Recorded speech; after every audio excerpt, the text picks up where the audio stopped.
by Henry David Thoreau. Chapter II. Where I Lived and What I Lived For. At a certain season of our life we are accustomed to consider every spot as the possible site of a house. I have thus surveyed the country on every side within a dozen miles of where I live. In imagination I have bought all the farms in succession, for all were to be bought, and I knew their price. I walked over each farmer's premises, tasted his wild apples, discoursed on husbandry with him, took his farm at his price, at any price, mortgaging it to him in my mind; even put a higher price on it; took everything but a deed of it; took his word for his deed, for I dearly love to talk; cultivated it, and him too to some extent, I trust, and withdrew when I had enjoyed it long enough, leaving him to carry it on. This experience entitled me to be regarded as a sort of real estate broker by my friends. Wherever I sat, there I might live, and the landscape radiated from me accordingly. What is a house but a sedes, a seat? Better if a country seat. I discovered many a site for a house not likely to be soon improved, which some might have thought too far from the village; but to my eyes the village was too far from it. Well, there I might live, I said; and there I did live, for an hour, a summer and a winter life; saw how I could let the years run off, buffet the winter through, and see the spring come in. The future inhabitants of this region, wherever they may place their houses, may be sure that they have been anticipated. An afternoon sufficed to lay out the land into orchard, woodlot, and pasture, and to decide what fine oaks or pines should be left to stand before the door, and whence each blasted tree could be seen to the best advantage, and then I let it lie, fallow perchance, for a man is rich in proportion to the number of things which he can afford to let alone. My imagination carried me so far that I even had the refusal of several farms. The refusal was all I wanted, but I never got my fingers burned by actual possession. The nearest that I came to actual possession was when I bought the Hollowell place, and had begun to sort my seeds and collected materials with which to make a wheelbarrow to carry it on or off with. But before the owner gave me a deed of it, his wife (every man has such a wife) changed her mind and wished to keep it, and he offered me $10 to release him. Now, to speak the truth, I had but 10 cents in the world, and it surpassed my arithmetic to tell if I was that man who had 10 cents, or who had a farm, or $10, or altogether. However, I let him keep the $10, and the farm too, for I had carried it far enough, or rather, to be generous, I sold him the farm for just what I gave for it, and, as he was not a rich man, made him a present of $10, and still had my 10 cents, and seeds, and materials for a wheelbarrow left. I found thus that I had been a rich man without any damage to my poverty. But I retained the landscape, and I have since annually carried off what it yielded without a wheelbarrow.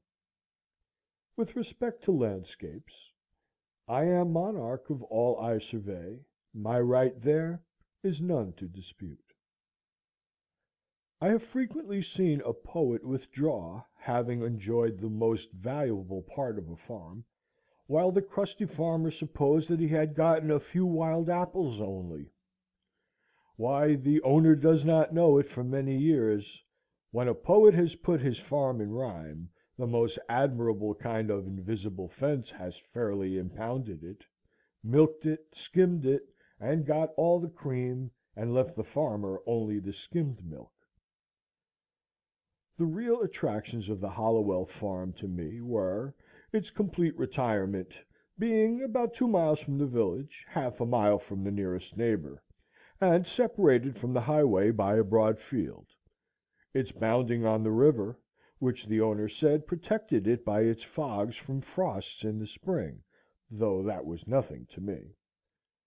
The gray color and ruinous state of the house and barn, and the dilapidated fences, which put such an interval between me and the last occupant. The hollow and lichen covered apple trees, gnawed by rabbits, showing what kind of neighbors I should have. But, above all, the recollection I had of it from my earliest voyages up the river, when the house was concealed behind a dense grove of red maples, through which I heard the house dog bark. I was in haste to buy it, before the proprietor finished getting out some rocks, cutting down the hollow apple trees, and grubbing up some young birches which had sprung up in the pasture; or, in short, had made any more of his improvements. To enjoy these advantages I was ready to carry it on, like Atlas, to take the world on my shoulders. I never heard what compensation he received for that. And do all those things which had no other motive or excuse but that I might pay for it and be unmolested in my possession of it. For I knew all the while that it would yield the most abundant crop of the kind I wanted, if I could only afford to let it alone. But it turned out as I have said. All that I could say, then, with respect to farming on a large scale (I have always cultivated a garden), was, that I had had my seeds ready. Many think that seeds improve with age. I have no doubt that time discriminates between the good and the bad, and when at last I shall plant, I shall be less likely to be disappointed. But I would say to my fellows, once for all, as long as possible live free and uncommitted. It makes but little difference whether you are committed to a farm or the county jail. Old Cato, whose De Re Rustica is my cultivator, says, and the only translation I have seen makes sheer nonsense of the passage, "When you think of getting a farm, turn it thus in your mind, not to buy greedily, nor spare your pains to look at it, and do not think it enough to go round it once. The oftener you go there, the more it will please you, if it is good." I think I shall not buy greedily, but go round and round it as long as I live, and be buried in it first, that it may please me the more at last. The present was my next experiment of this kind, which I purpose to describe more at length, for convenience putting the experience of 2 years into one. As I have said, I do not propose to write an ode to dejection, but to brag as lustily as Chanticleer in the morning standing on his roost, if only to wake my neighbors up. When first I took up my abode in the woods, that is, began to spend my nights as well as days there, which by accident was on Independence Day or the 4th of July, 1845, my house was not finished for winter, but was merely a defence against the rain, without plastering or chimney, the walls being of rough weather-stained boards with wide chinks, which made it cool at night. The upright white-hewn studs and freshly planed door and window casings gave it a clean and airy look, especially in the morning, when its timbers were saturated with dew, so that I fancied that by noon some sweet gum would exude from them. To my imagination, it retained throughout the day more or less of this auroral character, reminding me of a certain house on a mountain which I had visited a year before. This was an airy and unplastered cabin, fit to entertain a travelling god, and where a goddess might trail her garments. The winds which passed over my dwelling were such as sweep over the ridges of mountains, bearing the broken strains, or celestial parts only, of terrestrial music. The morning wind forever blows, the poem of creation is uninterrupted, but few are the ears that hear it. Olympus is but the outside of the earth everywhere. The only house which I had been the owner of before, if I except a boat, was a tent which I used occasionally when making excursions in the summer, and this is still rolled up in my garret. But the boat, after passing from hand to hand, has gone down the stream of time. With this more substantial shelter about me, I had made some progress towards settling in the world. This frame, so slightly clad, was a sort of crystallization around me, and reacted on the builder. It was suggestive somewhat as a picture in outlines. I did not need to go outdoors to take the air, for the atmosphere within had lost none of its freshness. It was not so much within doors as behind a door where I sat, even in the rainiest weather. The Harivansa says, "An abode without birds is like a meat without seasoning." Such was not my abode, for I found myself suddenly neighbor to the birds, not by having imprisoned one, but having caged myself near them. I was not only nearer to some of those which commonly frequent the garden and the orchard, but to those smaller and more thrilling songsters of the forest, which never or rarely serenade a villager, the wood thrush, the veery, the scarlet tanager, the field sparrow, the whippoorwill, and many others. I was seated by the shore of a small pond, about a mile and a half south of the village of Concord, and somewhat higher than it, in the midst of an extensive wood between that town and Lincoln, and about 2 miles south of that our only field known to fame, Concord battle ground. But I was so low in the woods that the opposite shore, half a mile off, like the rest, covered with wood, was my most distant horizon. For the first week, whenever I looked out on the pond, it impressed me like a tarn high up on the side of a mountain, its bottom far above the surface of other lakes, and as the sun arose, I saw it throwing off its nightly clothing of mist, and here and there by degrees its soft ripples or its smooth reflecting surface was revealed, while the mists, like ghosts, were stealthily withdrawing in every direction into the woods, as at the breaking up of some nocturnal conventicle. The very dew seemed to hang upon the trees later into the day than usual, as on the sides of mountains. This small lake was of most value as a neighbor in the intervals of a gentle rainstorm in August, when, both air and water being perfectly still, but the sky overcast, mid-afternoon had all the serenity of evening, and the wood thrush sang around, and was heard from shore to shore. A lake like this is never smoother than at such a time, when the clear portion of the air above it being shallow and darkened by clouds, the water, full of light and reflections, becomes a lower heaven, itself so much the more important. From a hill-top near by, where the wood had been recently cut off, there was a pleasing vista southward across the pond, through a wide indentation in the hills which form the shore there, where the opposite sides, sloping towards each other, suggested a stream flowing out in that direction through a wooded valley, but stream there was none. That way I looked, between and over the near green hills to some distant and higher ones in the horizon, tinged with blue. Indeed, by standing on tiptoe, I could catch a glimpse of some of the peaks of the still bluer and more distant mountain ranges in the northwest, those true blue coins from heaven's own mint, and also of some portion of the village. But in other directions, even from this point, I could not see over or beyond the woods which surrounded me. It is well to have some water in your neighborhood, to keep buoyancy to and float the earth. One value, even of the smallest well, is that when you look into it, you see that the earth is not continent, but insular.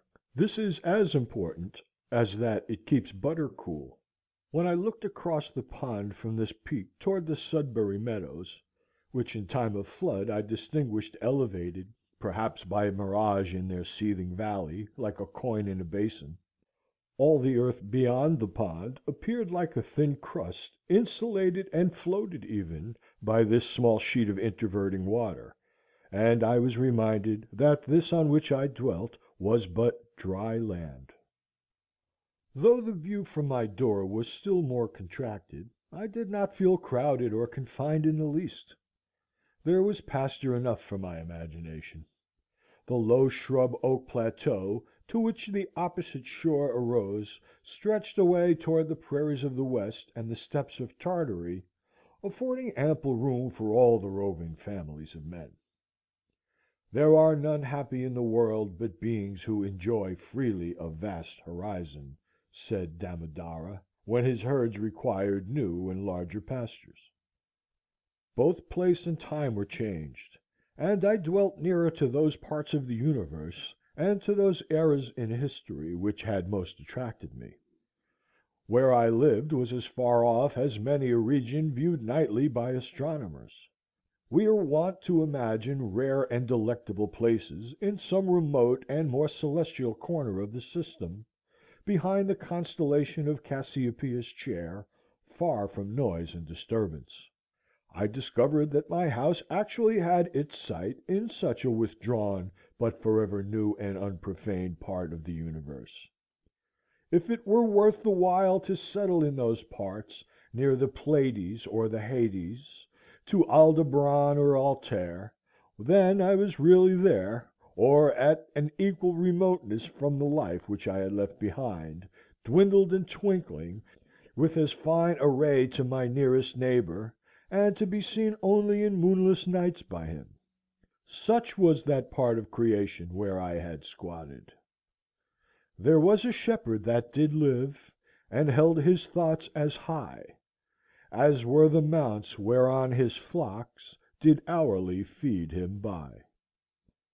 What should we think of the shepherd's life if his flocks always wandered to higher pastures than his thoughts?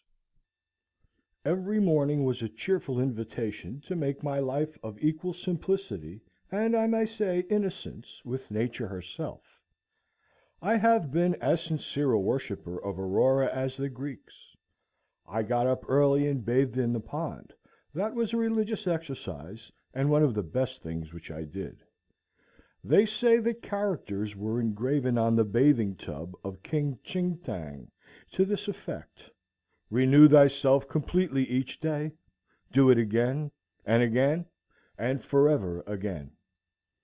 I can understand that. Morning brings back the heroic ages.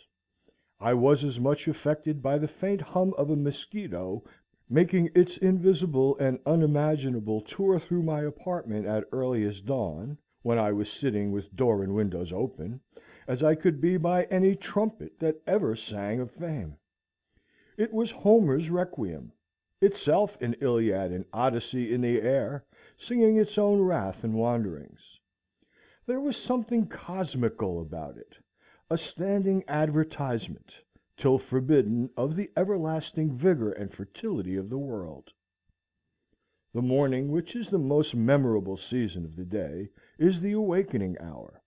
Then there is least somnolence in us, and for an hour at least some part of us awakes which slumbers all the rest of the day and night.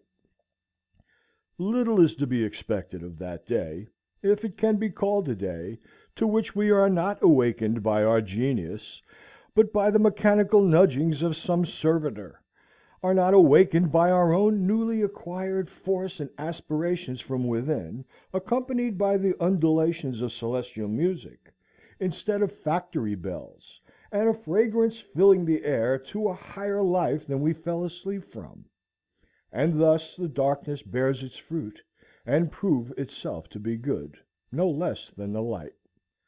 That man who does not believe that each day contains an earlier, more sacred and auroral hour than he has yet profaned, has despaired of life, and is pursuing a descending and darkening way.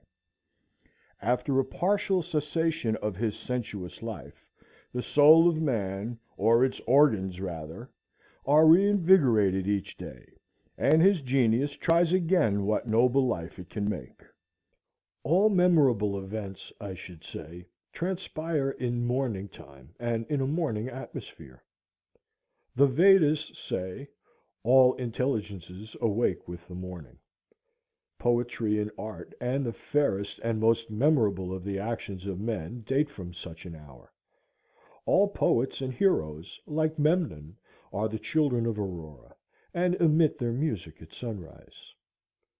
To him whose elastic and vigorous thought keeps pace with the sun, the day is a perpetual morning.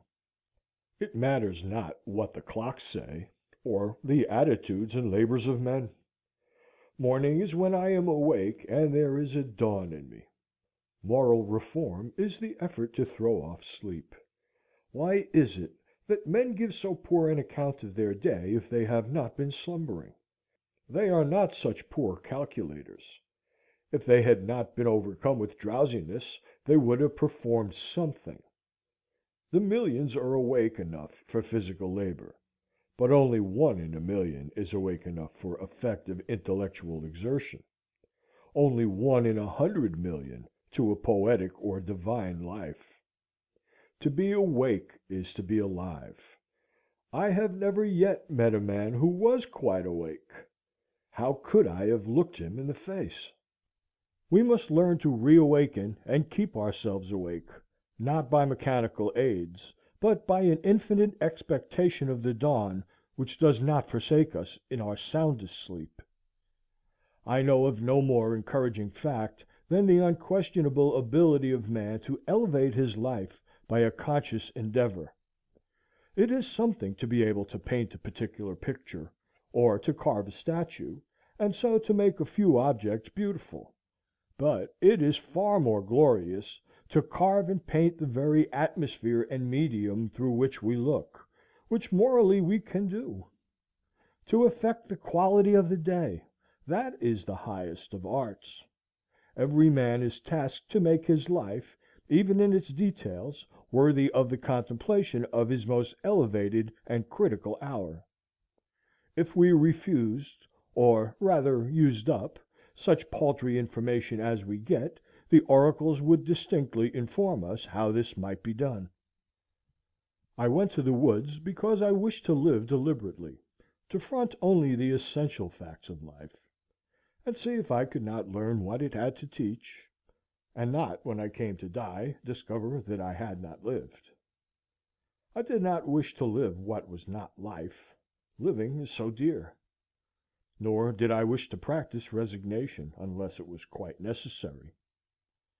I wanted to live deep, and suck out all the marrow of life; to live so sturdily and Spartan-like as to put to rout all that was not life, to cut a broad swath and shave close, to drive life into a corner and reduce it to its lowest terms; and if it proved to be mean, why then to get the whole and genuine meanness of it, and publish its meanness to the world; or, if it were sublime, to know it by experience, and be able to give a true account of it in my next excursion. For most men, it appears to me, are in a strange uncertainty about it, whether it is of the devil or of God, and have somewhat hastily concluded that it is the chief end of man here to glorify God and enjoy him forever. Still we live meanly, like ants, though the fable tells us that we were long ago changed into men. Like pygmies we fight with cranes. It is error upon error, and clout upon clout, and our best virtue has for its occasion a superfluous and evitable wretchedness. Our life is frittered away by detail. An honest man has hardly need to count more than his 10 fingers, or in extreme cases he may add his 10 toes, and lump the rest. Simplicity, simplicity, simplicity, I say. Let your affairs be as 2 or 3, and not 100 or 1,000. Instead of 1,000,000, count half a dozen, and keep your accounts on your thumb-nail. In the midst of this chopping sea of civilized life, such are the clouds and storms and quicksands, and 1,001 items to be allowed for, that a man has to live, if he would not founder and go to the bottom, and not make his port at all, by dead reckoning; and he must be a great calculator indeed who succeeds. Simplify, simplify. Instead of 3 meals a day, it may be necessary eat but 1. Instead of 100 dishes, 5. and reduce other things in proportion. Our life is like a German confederacy, made up of petty states, with its boundary forever fluctuating, so that even a German cannot tell you how it is bounded at any moment. The nation itself, with all its so-called internal improvements, which, by the way, are all external and superficial, is just such an unwieldy and overgrown establishment, cluttered with furniture, and tripped up by its own traps, ruined by luxury and heedless expense, by want of calculation and a worthy aim, as the million households in the land. And the only cure for it, as for them, is in a rigid economy, a stern and more than Spartan simplicity of life and elevation of purpose. It lives too fast. Men think that it is essential that the nation have commerce, and export ice, and talk through a telegraph, and ride 30 miles an hour, without a doubt, whether they do or not. But whether we should live like baboons or like men is a little uncertain. If we do not get out sleepers and forge rails, and devote days and nights to the work, but go to tinkering upon our lives to improve them, who will build railroads? And if railroads are not built, how shall we get to heaven in season? But if we stay at home and mind our business, who will want railroads? We do not ride on the railroad, it rides upon us. Did you ever think what those sleepers are that underlie the railroad? Each one is a man, an Irishman or a Yankee man. The rails are laid on them, and they are covered with sand, and the cars run smoothly over them. They are sound sleepers, I assure you. And every few years a new lot is laid down and run over, so that, if some have the pleasure of riding on a rail, others have the misfortune to be ridden upon. And when they run over a man that is walking in his sleep, a supernumerary sleeper in the wrong position, and wake him up, they suddenly stop the cars, and make a hue and cry about it as if this were an exception. I am glad to know that it takes a gang of men for every 5 miles to keep the sleepers down and level in their beds as it is, for this is a sign that they may some time get up again. Why should we live with such hurry and waste of life? We are determined to be starved before we are hungry.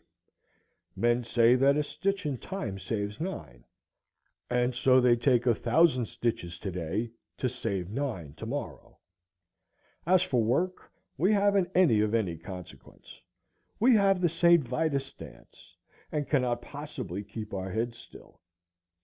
If I should only give a few pulls at the parish bell rope, as for a fire, that is, without setting the bell, there is hardly a man on his farm in the outskirts of Concord, notwithstanding that press of engagements which was his excuse so many times this morning, nor a boy, nor a woman, I might almost say, but would forsake all and follow that sound, not mainly to save property from the flames, but, if we will confess the truth, much more to see it burn, since burn it must, and we, be it known, did not set it on fire; or to see it put out, and have a hand in it, if that is done as handsomely; yes, even if it were the parish church itself.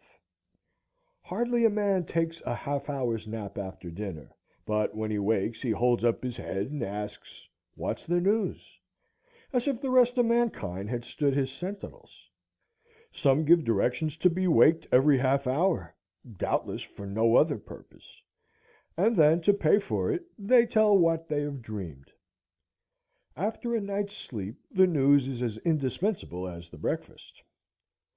Pray tell me anything new that has happened to a man anywhere on this globe. And he reads it over his coffee and rolls, that a man has had his eyes gouged out this morning on the Wachito River, never dreaming the while that he lives in the dark, unfathomed mammoth cave of this world, and has but the rudiment of an eye himself. For my part, I could easily do without the post office. I think that there are very few important communications made through it. To speak critically, I never received more than 1 or 2 letters in my life (I wrote this some years ago), that were worth the postage. The penny post is, commonly, an institution through which you seriously offer a man that penny for his thoughts which is so often safely offered in jest. And I am sure that I never read any memorable news in a newspaper.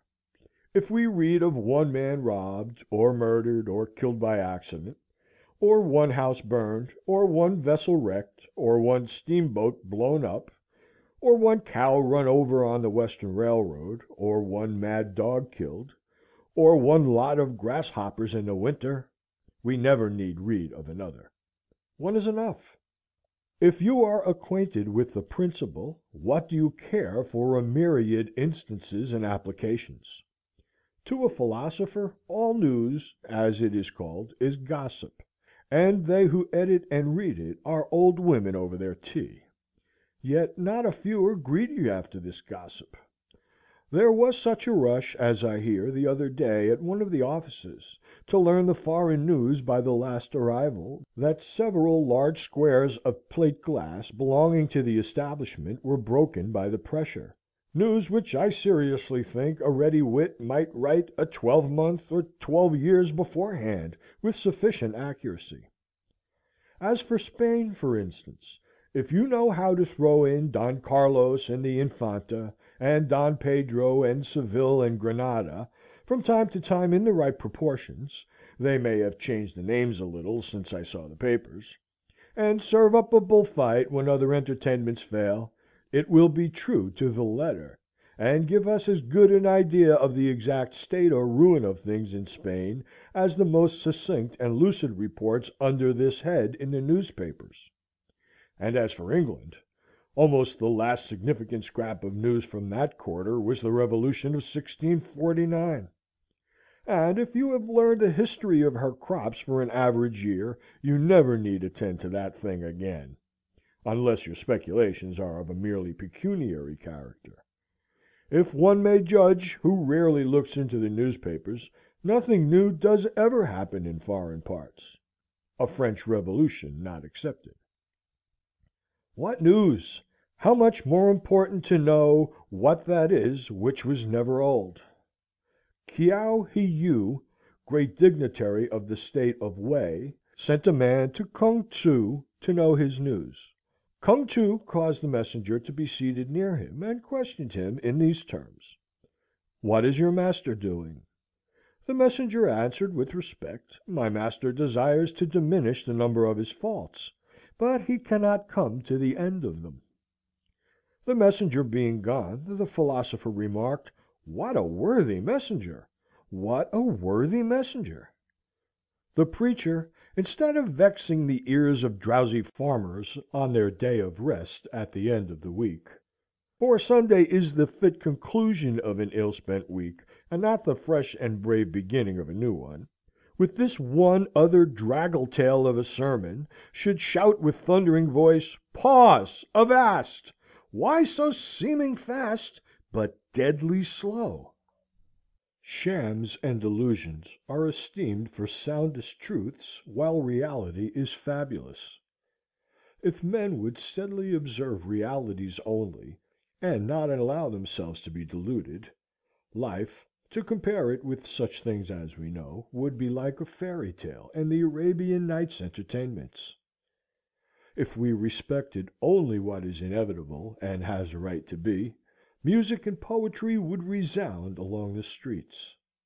When we are unhurried and wise, we perceive that only great and worthy things have any permanent and absolute existence, that petty fears and petty pleasures are but the shadow of the reality. This is always exhilarating and sublime.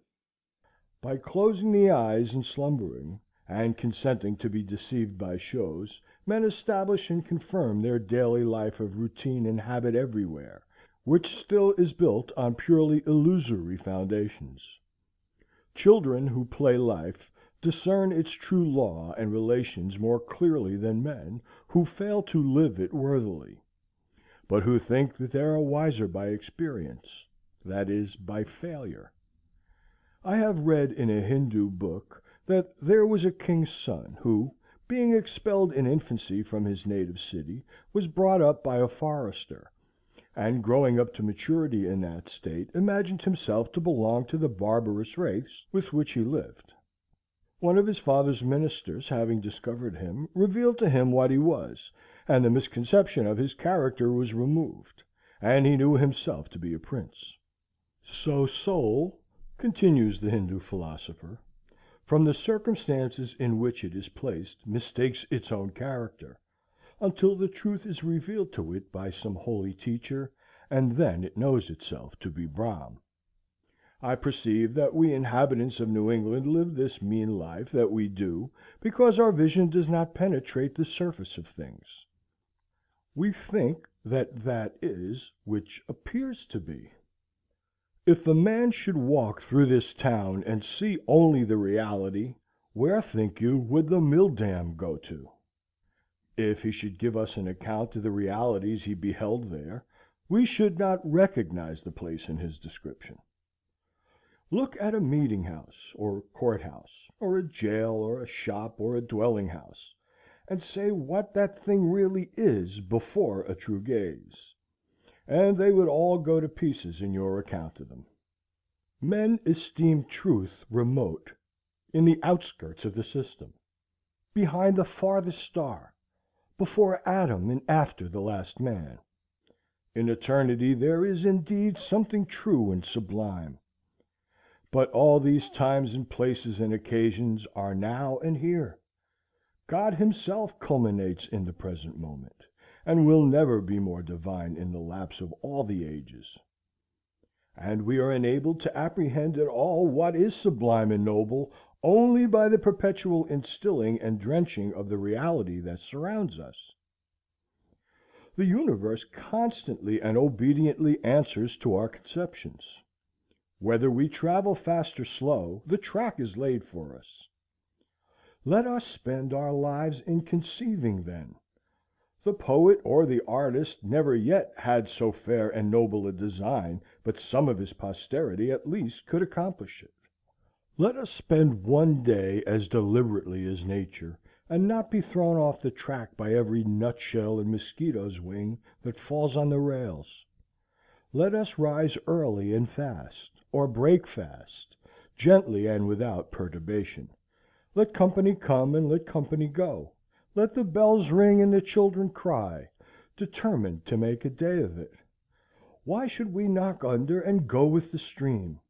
Let us not be upset and overwhelmed in that terrible rapid and whirlpool called a dinner, situated in the meridian shallows.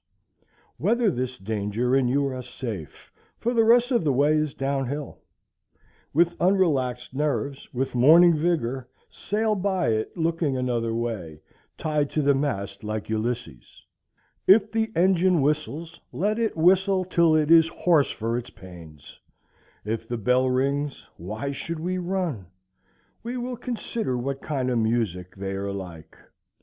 Let us settle ourselves, and work and wedge our feet downward through the mud and slush of opinion, and prejudice, and tradition, and delusion, and appearance, that alluvion which covers the globe, through Paris and London, through New York and Boston and Concord, through church and state, through poetry and philosophy and religion, till we come to a hard bottom and rocks in place, which we can call reality, and say this is, and no mistake; and then begin, having a point d'appui below freshet and frost and fire, a place where you might found a wall or a state, or set a lamp-post safely, or perhaps a gauge, not a nilometer, but a realometer, that future ages might know how deep a freshet of shams and appearances had gathered from time to time.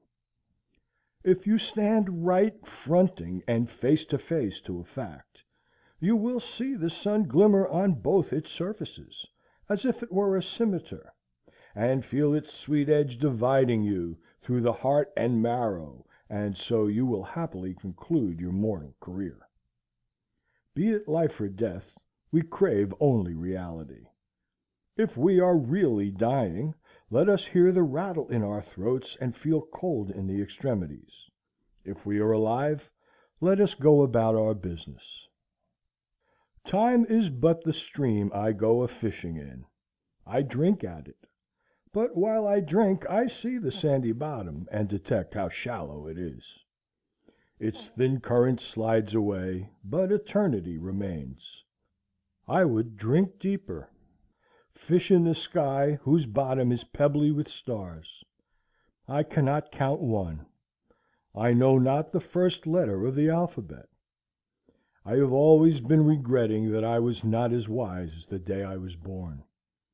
The intellect is a cleaver. It discerns and rifts its way into the secret of things. I do not wish to be any more busy with my hands than is necessary. My head is hands and feet. I feel all my best faculties concentrated in it. My instinct tells me that my head is an organ for burrowing, as some creatures use their snout and forepaws, and with it I would mine and burrow my way through these hills. I think that the richest vein is somewhere hereabouts. So by the divining rod and thin rising vapors I judge, and here I will begin to mine. End of chapter 2.